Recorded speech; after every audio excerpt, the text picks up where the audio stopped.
асуудлаа зохион байгуулъя гэдэг одоо бас хүлээгээ сууж байна. За манай бүлгийнхэн бол дотроо ярилцж байгаа. За хоёрдугаарт бол ерөнхийлөгчийн хоригтой холбоотой асуудал дээр тав мэдж байгаа.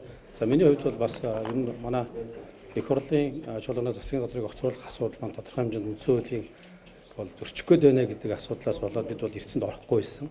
За 4 дахь өдөр бол бас эрс өглөөсөөс эхэлсэн. За 5 дахь өдөр уулдахдаа 4 дахь өдрийнхөө эрсээр ингээд хурал явсан ингээд нэлээд ийм зөрчлүүд байсныг тухайн үед нь бид бол бас саналаа илэрхийлж байсан гэдгийг та бүхэн мэдж байгаа. Бүлэг одоо ерөнхийдөө асуудал яригдж байгаа юм шүү дээ. Одоо бүлгийн хоёр дарга хойлоо байна. За одоо бол бид бол бүлгийн гишүүд маань хүлээгээд хурлаа хийхэд хүлээгээд сууж байгаа. За бүлгийн даргын хувьд гэх юм бол одоо бид дотроо хуралдаад 37 гишүүн хуралдаад за бүлгийн даргад бол Бачаргал гишүүнийг бол төвшүүлсэн. За тэгээ бүлгийн дарга бол Бачаргал гишүүнээр бол саналаа ингээд хураагаад баталсан байгаа. За тэгээ энэ асуудлаар бол мэдээж одоо бүлэг дотроо бас дахиж бусад гишүүдтэй ярих асуудлууд бол байгаа.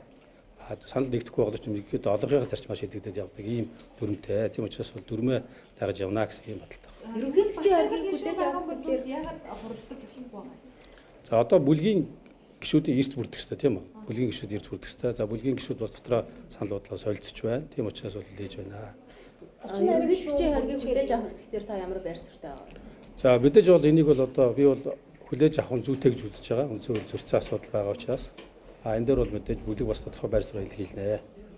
4 дахь өдрийнхөө эрсээр Баасан гарагт хуралдсан гэдэг дэг зөрчсөн гэдэг шүү дээ. Тэгэхээр Баасан гараг хилцсэн бусад асуудлууд ч гэсэн бас хүчингүй юм шүү. Яагаад зөвхөн ерөнхий сайдын огцруулалт дээр хилж харагдсан бол улсын хурлын даргаыг бас огцруулсан. За ерөнхийлөгч яагаад зөвхөн одоо нэг асуулт дээр тавьсныг би өнөөс тавьж мэдэхгүй байна. Яагаад тэгэхээр ерөнхийлөгч зөвхөн ерөнхий сайдыг огцруулах процесс дээр үндсөөл зөрчсөн байна гэдэг асуудал яригдсан. Тийм учраас бол энэ дээр бол би бол ерөнхийлөгчийн тамгын газрын зүгээс яагаад бусад асуудал дээр хориг тавих мэгдгээр хариулж чадахгүй.